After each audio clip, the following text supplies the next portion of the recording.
Welcome to our class. In this class, we will look at SQL aggregate functions and grouping clauses. Aggregate functions and grouping clauses allow us to interact with the data beyond what is actually stored in the database. So the purpose of storing the data in tables is so that we can interact with it and produce more data outside of the actual physical data and structures that it's stored. We have 5 commonly used aggregate functions and 2 what are termed as grouping clauses that we will look at. If you've ever worked with an Excel application, these functions should look familiar to you. We have the ability to determine averages, determine the number of rows, the maximum value in a column, the minimum value in a column, and the sum of the values in a column, provided these are mathematical values. So let's take a look at the sum function. Supposing we wanted to find out how much total money was offered for the scholarships for fall of 2015. On the right-hand side, here is my SQL statement. Because the sum is a function, it has 2 parentheses after it, and it accepts a parameter. The parameter is the name of the column. So that is essentially going to be reflected in our result set as the name of the column, as you can see below. Should you wish to have a different column name displayed, you can use the as clause. So here we have our select the column, which is a sum amount from scholarships, and we have a where clause, where the semester equals fall and the year equals 2015. And as you can see, there was $6,350 offered in scholarship amounts. So this is very handy. You wouldn't want to be storing these hard-coded values in your table. However, you can determine values from the table by using these aggregate functions. So now let's take a look at the max function. Supposing we wanted to determine what was the highest amount of the scholarship offered for fall 2015. So here we see in our SQL statement, the max function, and in parameters is the amount, that is that field, and we want to find the maximum value based on the other criteria on our SQL statement. And here we see that the maximum scholarship amount was $1,000. We can also do this, use the min function, and that will allow us to determine the minimum or the smallest. We can use the min function, and it will show us that it was $250. AVG for average, if we wanted to determine the average amount of the scholarship, here we see the AVG aggregate function used for the amount column, and it returns the value. Notice how many decimal places they carry it. Here again, you would not be concerned with that. You would format that when you insert the data into the web page. The count function. This is very, very, very useful. It can count a criteria on a column. It also can count the number of rows in a table. All right, so supposing we wanted to find out how many scholarships are offered in fall 2015. Here we see our SQL statement count, and because we are looking at the number of scholarships, each has a unique ID. That is our field from the scholarships table, and then we have the same where criteria, semester equals fall and year equals 2015, that we've been working with. So here we see the column name being displayed and the number of 10. You also can use an asterisk with the count, and that represents all in most languages, and that means all of the records. So here, because the scholarship ID was a unique primary key, the results that returned from count all is identical. You see that there were 10 records. So either way would show you the amount of scholarships offered. Another example here, and we're switching to the members table. If you remember, we have 54 records in our members table. The advisor ID is optional. It is allowed to have null values. Not everyone has an advisor. Supposing we wanted to find out how many students had advisor number 1 as an advisor. Well, here we have our count, and the field that we're looking at is student ID. And in our SQL from the members table, where advisor ID equals 1. And so it will give us a count of all of the records where the advisor ID equals 1 for the advisor ID field. And here we see the result set being returned. So this is a very useful aggregate function. Grouping. Grouping allows you to create groups of rows that share common characteristics based on similar values in columns or expressions. Another way of looking at it is it allows us to obtain distinct values. So let's take a look at how we might use grouping. Grouping is done using the group by clause, and these are two separate words. Supposing we wanted to see all of the scholarship amounts offered for fall 2015. Well, if we were just querying the table, we would see scholarship amounts repeated.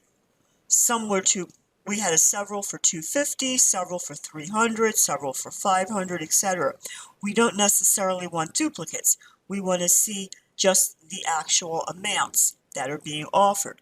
So if you look at our SQL statement here, and the field we're concerned with amount, we have select amount from scholarships, that's our table. We have the criteria, the semester equals fall and year equals 2015. There's our SQL. Now we're going to put a group by on that. If we did not put the group by, we would return duplicate entries. That would be unique values, but we would see the amounts being repeated. The IDs would be unique, but the amounts would be repeated. Because we have group by amounts, what it's going to do, it's going to group that query into the common values and just return those values once. And notice that the column being grouped needs to be in the select statement. So on the right-hand side, group by amount, that's the column being grouped. On the left-hand side, select amount, that needs to be in that SQL statement also. So let's take a look at the members table, and as you remember, we have members in many different cities. Supposing we wanted to find out which cities do the members live in. If we looked at all of the records, we're going to see multiple city names being repeated. That doesn't help us. By grouping, we can just see the unique values for those cities. So the column that we're interested in is city. So here in our select statement, we have select city from members. We're putting a criteria on this. The country is USA. And here we have group by city. I'm also ordering this in ascending order because it makes logical sense that you would probably want to read the names of the cities represented in that order. Here again, the column name being grouped by needs to exist in the select statement. Now let's take a look at how we might use both group by and count. Supposing we not only wanted to see the cities that are represented, but we would like to see how many students are in each city. So here is our select statement. We have two fields that we're selecting. First is the city. The second one is the count on the city. And we have our where clause where where country equals USA, the group by city, order descending. So what we've added here, we've added another column, and that's the count. And as you can see in the result set, we can easily see how many students live in each city. The distinct keyword can be used instead of group by in most situations. It is used to return values in a column where there might be duplicates. So here, if we look at our SQL statement, select distinct city from members where country equals USA. Rather than group by city, we are using the keyword distinct in front of it in the select statement. And that will return unique values for that column. So let's take an example of how we might use count and group by again. If you remember, we had 7 advisors and each of them are assigned to several students. Supposing we wanted to see how many students is assigned to each advisor. Here in our SQL statement, we're selecting the advisor ID because we need to know the advisor ID, and we're also selecting a count on the student ID. And this is from the members table. And here we're saying where the advisor ID is not null, because remember that was an optional field. And we are grouping it by advisor ID. So we want unique values on advisor ID. We don't want to see those IDs duplicated. However, we also want to see how many students are assigned to each advisor. And if you look at the results set here, indeed, that is what we see. You also have the ability to group by 2 columns.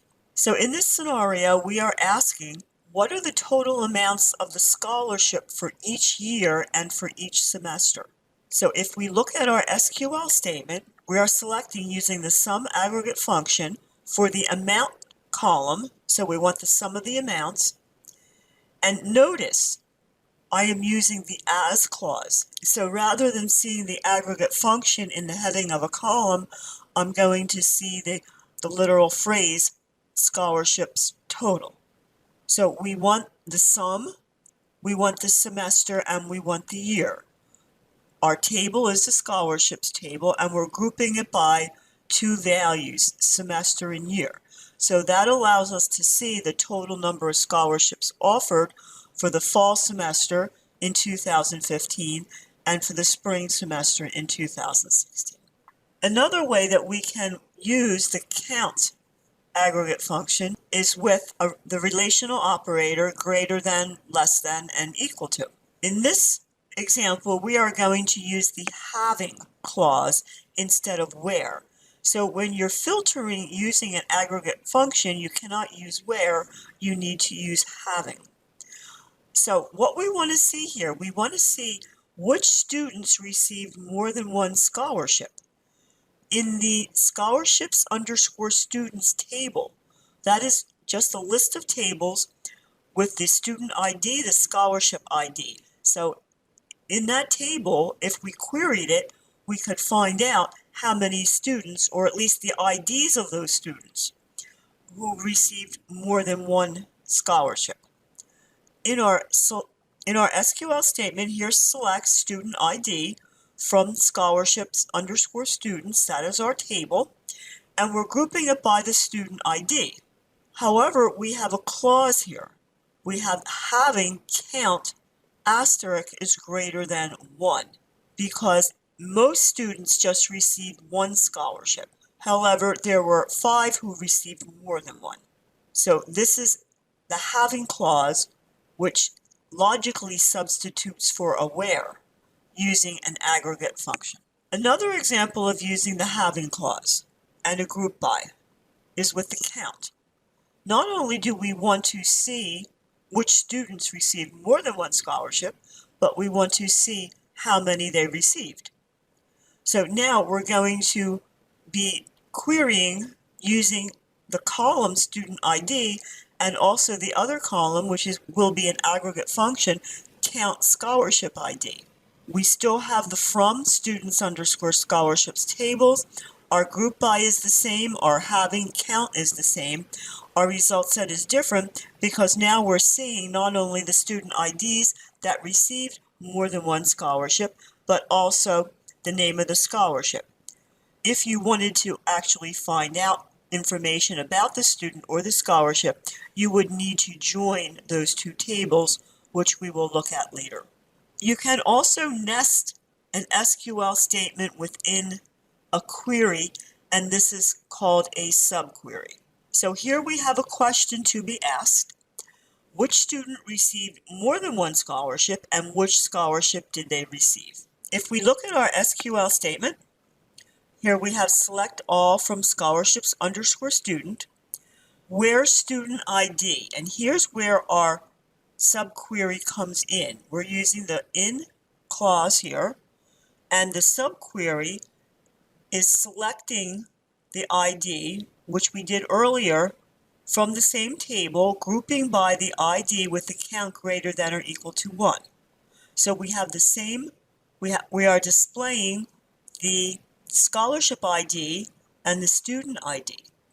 So we're seeing the ID of the scholarships with the students that received more than one. So let's take a look at how we would create these queries in phpMyAdmin. On the left-hand side, you can see I have selected the scholarships table, and I am in my SQL tab, and I have already set up my query. So here I have my select, there's my aggregate function.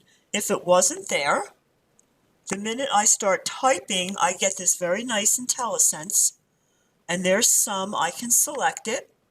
I can open my left-hand parenthesis, and I'm looking at amount. I can double click, and now I can go back and I can close that parenthesis.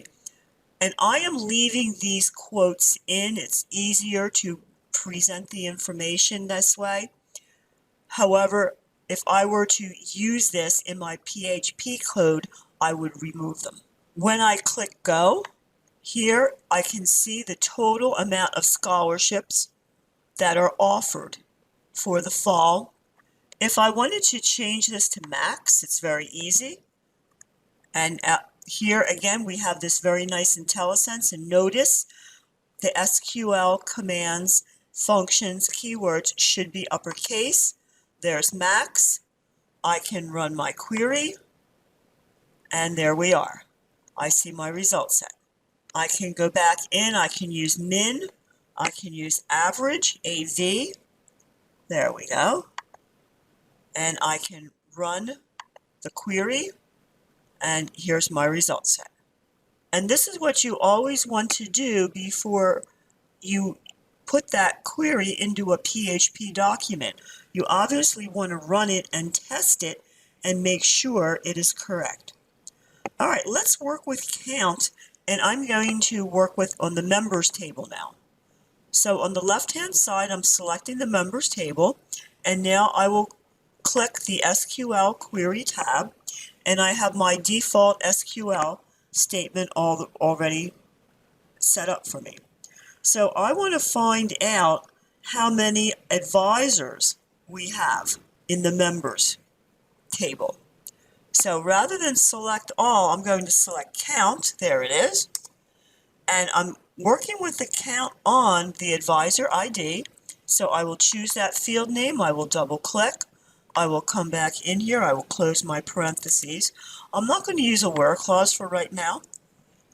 And if I were to click go, there are 33 records. So in other words, 33 students have advisor IDs.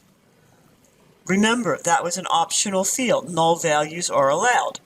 Now, if I wanted to find out how many records altogether in my members table, sometimes there could be thousands. And this is a very easy way. Count asterisk.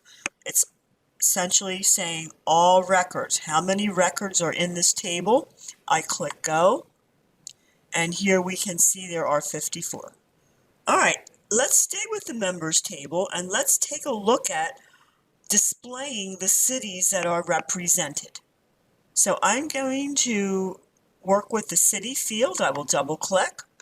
I have set select city from members. I will just use all the cities to make it quick and easy. And now I will be using the group by. So as I start typing, there's group, space. As I start typing, there's by. And I'm going to group this by city. I can just go in, double click, and there we are. Remember, if this was going into PHP, there would be a semicolon. It works fine without it in phpMyAdmin. So when I am saying I want to select all the cities, but I want to group them by the city so I don't have duplicates. Let's just see what happens without the group by. So if I were to just say select city from members and click go, I'm going to get duplicates. I'm going to get Valley Center, San Diego, Encinitas, Chula Vista, San Diego. All right, San Diego, Encinitas, San Diego. I'm getting duplicates. They're repeating. If I were to put my group back clause here and run this, now I am getting 21 total. Now I'm getting unique values for my cities. We could have used the keyword distinct. There it is. Rather than group by. Works nice. And let me space that out. And if I were to click go, there we are. We have the same results. And notice it's sorted in order based on the primary key. Which cities come first based on the primary key. So in a realistic situation, you would order by, and now they are in alphabetical order.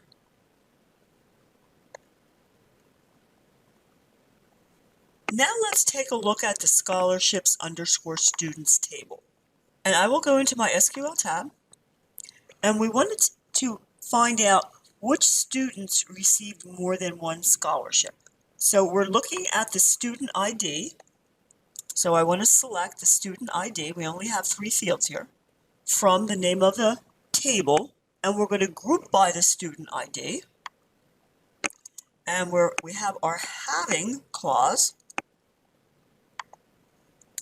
and we're going to do count, and we want to look at all the records. Is greater than 1. So this will enable us to see which students received more than one scholarship.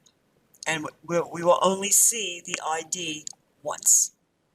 And here we see that these 5 students all received more than one scholarship. If we wanted to see how many scholarships they had, we can add another field with a count aggregate function. So we have another count here, and we're going to be counting the scholarship ID, because some of these students received more than one scholarship, so the scholarship ID would be connected with the student ID. The rest of the query remains the same, and they all received 2. So this is how you would work with these aggregate functions and grouping in phpMyAdmin.